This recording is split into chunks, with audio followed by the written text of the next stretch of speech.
नेपाल सरकार ने नए राजनीतिक नक्शे वाला संविधान संशोधन बिल अपनी संसद में पेश कर दिया है। इससे भारत और नेपाल के बीच तल्ख होते रिश्तों में जो सुधार की गुंजाइश बची थी वो अब खत्म होती नजर आ रही है। भारत के 3 हिस्से को लेकर जो विवाद नेपाल ने शुरू किया था उसका अंजाम क्या होगा ये आने वाला वक्त बताएगा। भारत और नेपाल के बीच विवाद थमता नजर नहीं आ रहा। नेपाल में देश के नए नक्शे के लिए संविधान संशोधन का रास्ता साफ हो रहा है, जिससे भारत के लिए रिश्तों में खटास आ सकती है।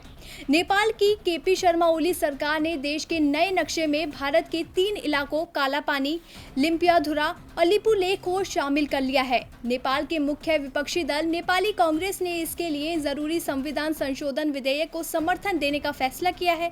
इससे अब इस विधेयक के 2/3 बहुमत से पारित होने की उम्मीद है। अगर इस विधेयक को नेपाली संसद की मंजूरी मिलती है तो इससे राष्ट्रवादी नेता के रूप में ओली की छवि मजबूत होगी और भारत विरोधी रुख के कारण वे कम्युनिस्ट पार्टी में अपने विरोधियों पर भारी पड़ेंगे। हालांकि संसद में इस विधेयक पर चर्चा कब होगी और कब होगा मतदान ये अभी तय नहीं हुआ है। बीते कुछ दिनों से नेपाल के साथ भारत के संबंधों में तल्खियां बढ़ी हैं।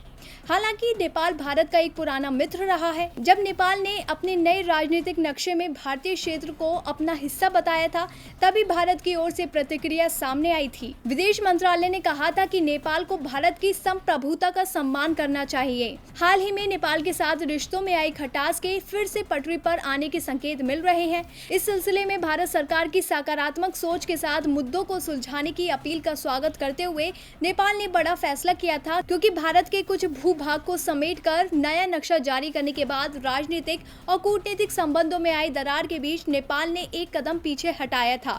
लेकिन अब जो नेपाल की संसद में हुआ है उससे भारत और नेपाल के रिश्ते सुधरने की बजाय बिगड़ते नजर आ रहे हैं। डीबी लाइव की रिपोर्ट।